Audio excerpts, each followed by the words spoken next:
There is a staircase at the heart of this castle that does something a staircase should not be able to do.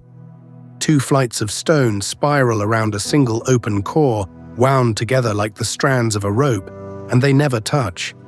Begin at the bottom alongside a stranger, and you will glimpse them through the openings, floor after floor, close enough to speak to. You will reach the top at the same moment, and you will never once have shared a step. For 5 centuries, visitors have been told who designed it. Leonardo da Vinci, the greatest mind of the age, who spent his last years in the valley just downriver, as the guest of the king who raised this place. It is a perfect story.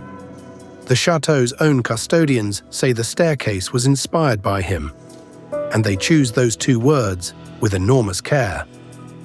Because here is the problem. Leonardo da Vinci died on the 2nd of May, 1519, months before the first stone of this castle was laid.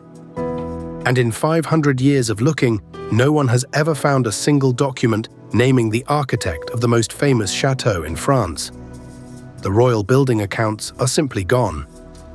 So the staircase the whole world credits to a dead genius may not be his, and the man who actually drew it does not have a name. That is not even the strangest thing here. The king who built this, more than 400 rooms, a roof like a small city lifted into the sky, slept inside it for roughly 72 nights across a reign of 32 years. He built the most extravagant house in Europe, and then he hardly came. This is Chambord, and it was never really meant to be lived in. To understand the building, you have to understand how young the man was. Francois I came to the throne of France in January 1515 at 20 years old. 8 months later, he won a famous victory at Marignano in northern Italy, a campaign that carried him deep into a peninsula at the height of its Renaissance. He came home wanting Italian art, Italian architects, Italian grandeur in France. By a royal ordinance dated the 6th of September 1519, he ordered work to begin on a new chateau in the marshy hunting grounds of the Sologne. And nothing about that choice made sense. The ground was low, damp and prone to fever, far from any town of consequence. It guarded no frontier and governed no province. The foundations had to be driven deep into waterlogged soil, and an entire river, the Cosson, had to be channeled simply to drain the ground around it. That was the point. Chambord was not built because a castle was needed at Chambord. It was built because a king needed to be understood. And he signed it everywhere. Across the walls, the ceilings, and the carved capitals, Francois scattered his emblems, a crowned salamander and the royal letter F, repeated hundreds upon hundreds of times so that nobody walking these rooms could forget whose mind they stood inside. The salamander carried a motto, Nutrisco et extinguo, I nourish and I extinguish. A fitting badge for a man locked in the defining rivalry of his life, against the Habsburg Emperor Charles V. Remember that rivalry. 20 years later, it walks through the front door. What rose out of that swamp was unlike anything France had built before. At the center stands the keep, a square block anchored by 4 massive round towers. But its plan is a Greek cross, 4 great vaulted halls radiating from a central core, carving every floor into 4 apartments. In early 16th century France, that was radical, a building organized around symmetry and geometry rather than the accumulated defenses of a feudal castle. Its models lay south of the Alps. Rising through the heart of that cross is the double staircase, engineering, but mostly theatre, a machine for being seen on. Follow it up, and you arrive at the best argument in the building. The roof of Chambord opens into a great terrace, and around it crowds a forest of dormers and chimneys and turrets, encrusted with carved slate and pale stone, climbing over one another like the rooftops of a town lifted bodily into the sky. Above it all, a lantern tower carries the silhouette to some 56 meters, finishing, of course, in a fleur-de-lis. That terrace was not decoration, it was the purpose of the house. This is where the court stood to watch the hunt run through the forest below, where it watched tournaments and pageants and each other. A building whose finest room has no roof and no walls, because what it was for was looking. And yet, for all that scale, Chambord was never organized for anyone to live in. The 4 apartments repeat the same plan, floor after floor, around the same central stair. Magnificent symmetry, almost no convenience, an idea made habitable. Which returns us to the question the building refuses to answer: whose idea was it? Here is what we actually know, and it is much less than the guidebooks imply. We do not know who designed Chambord. Not because the answer is hidden, but because the evidence was destroyed. The royal building accounts were scattered or burned at the end of the 18th century. No surviving text from the period names an architect of this chateau. None. What survives are 2 fragments. The first is a wooden model of the keep, drawn much later in the 17th century and attributed to an Italian craftsman named Domenico da Cortona, nicknamed Boccador. And that model is the single most inconvenient object in this story, because the staircase in it is not a spiral at all. It is 2 straight, parallel flights. The most famous feature of Chambord is not in the original design of Chambord. The second fragment is an account from 1524, naming the master mason charged with the work, Pierre Nepveu, called Trinqueau. Nepveu is documented. He was really here, really building. But a master mason executes. The conception of the whole is a different thing. And for that, we have nothing. So what about Leonardo? The honest answer is the interesting one. His notebooks do contain sketches of centrally planned buildings and of twin spiral stairs wound around a common core. He had lived and worked a short ride down this valley under this king's patronage until his death. Scholars therefore allow, carefully, that his thinking may have shaped the project.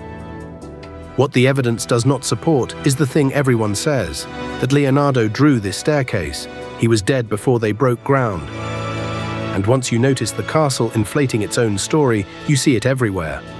Chambord is famously said to have a chimney for every day of the year, 365. It has 282. The rooms are usually counted at around 426, the staircases at about 77. Those were always less a census than a boast. But the boast worked. On the 18th of December, 1539, Francois I brought a guest to Chambord, Charles V, Holy Roman Emperor, and the rival against whom this entire building had been aimed. The king walked his enemy through the halls he had raised to outdazzle him. And by every account, it worked exactly as intended. This is an abridgment of what human industry can accomplish. 20 years of ruinous expense, and the emperor said the one sentence the whole project existed to extract from him. Which makes what happened next almost unbelievable. Because for all of that, the king barely used it. Chambord consumed an astonishing share of a kingdom's money, and Francois I spent perhaps 72 nights inside it. Across more than 30 years on the throne. Not 72 nights a year, 72 nights total. Partly that is how monarchy worked then. A royal court travelled as a moving city. When the king went, the furniture went too. Beds, tapestries, plate, loaded onto carts, hauled from chateau to chateau, hung for the visit, then packed away again. Between royal stays, this vast glowing building simply stood there, cold, unfurnished, echoing. A stage set, waiting for its actors to come back. And the reason it existed at all was the chase. The Salon teemed with red deer and wild boar, and Francois was an obsessive huntsman. The chateau was raised so the hunt could be watched from its terraces and high windows, a grandstand with 400 rooms attached. The building was also unlucky. In 1525, the king was captured at the Battle of Pavia and carried off to Madrid as a prisoner. Work stopped for years, while an entire kingdom scraped together his ransom. And he never saw it finished. Francois I died in 1547, with the chapel wing still open to the sky. The greatest architectural statement of the French Renaissance was, at the death of the man who ordered it, an unroofed, half-empty, magnificently expensive shell. It would wait more than a century for a king willing to finish it. That king was Louis XIV. He visited several times between the 1660s and the 1680s and finally brought the chateau to completion, setting Jules Hardouin-Mansart to roofing the long open chapel. And for a brief brilliant window, the empty halls filled with court life. On the 14th of October, 1670, in these rooms, Molière and the composer Lully premiered Le Bourgeois Gentilhomme, a comedy mocking a social climber desperate to be taken for nobility, in front of a king who found the joke delicious. A satire about pretending to be grander than you are, staged inside the grandest pretense in France. Then the 18th century brought two remarkable tenants. Stanislas Leszczynski, the deposed king of Poland, lodged here from 1725 to 1733. A king without a country, in a palace without a purpose. And then the estate went to Maurice de Saxe, the marshal who won the great victory at Fontenoy, who quartered his own cavalry regiment in the park. He died here in November 1750. A persistent story has him falling in a duel. The soberer accounts record a fever. Even the deaths here attract better stories than they deserve. The revolution treated Chambord roughly, but not fatally. Its furnishings were sold off in 1792, and the building stripped of anything that could be carried out. Yet the fabric survived, where a great many noble houses did not, because there was nobody living in it to hate. Then, in 1821, something genuinely strange happened. A national public subscription, money raised from ordinary French citizens, bought Chambord as a gift for an infant, the grandson of the deposed Charles X. And from this building, the child took the title he carried for the rest of his life, the Count of Chambord. He grew into the last serious Bourbon claimant to the throne of France. He set foot in his own namesake Château only briefly in 1871, and he is remembered now less for anything he did there than for what he refused. That summer, with the monarchy genuinely within reach, France was prepared to take a king back.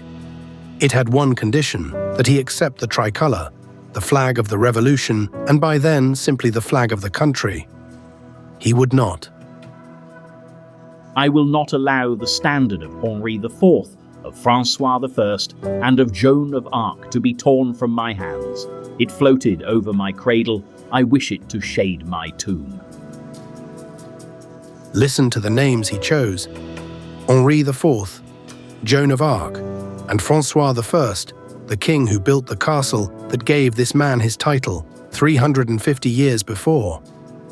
He lost a throne over a piece of cloth, invoking the builder of Chambord as he did it.